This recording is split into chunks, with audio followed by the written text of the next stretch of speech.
বাঙ্গালহালিয়া হেডম্যানপাড়া কেন্দ্রীয় বৌদ্ধ বিহারে কঠিন চিবর দান সম্পন্ন। আমাদের বিশেষ প্রতিনিধি চাইথুয়াইমং মারমার সংবাদে বিস্তারিত।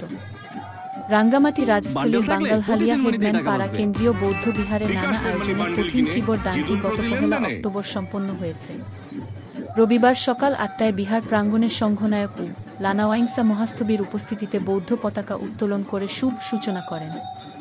এ সময় হেডম্যান পাড়া বৌদ্ধ বিহার অধ্যক্ষ ও নাইন্দাওয়াসা মহাস্তবীর সভাপতিত্বে বিভিন্ন বৌদ্ধ বিহারের অধ্যক্ষ, ভিক্ষু সংঘ, উপাসক উপাসিকা, দায়িকা, নারী সন্ন্যাসীদের উপস্থিতিতে কঠিন চিবর দানোৎসবে উপদেষ্টা 3 নং ইউপি চেয়ারম্যান আদমং মারমা এবং সাবেক উপজেলা চেয়ারম্যান থোয়াইসুইকি মারমা অংশগ্রহণ করেন।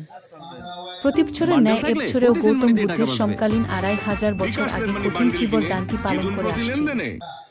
হাজার হাজার দর্শনার্থীরা সমাবেত হয়ে এই কঠিন চিবর দানটি প্রতিবছর পালন করে থাকেন। বিকাল 3টায় সকলের উদ্দেশ্য বৌদ্ধ ভিক্ষুরা ধর্মদেশনা প্রদান করেন। শেষান্তে খেমাচারা ভিক্ষু বলেন, বিশ্বের সকল জাতি, ধর্ম এবং নির্বিশেষে সুখ শান্তির জন্য গৌতম বুদ্ধের কাছে বিশেষ প্রার্থনা করা হয়েছে। সন্ধ্যায় ফানুস উড়ানোর মধ্যে দিয়ে দিনব্যাপী কঠিন চিবর দানোৎসবটি সম্পন্ন করা হয়।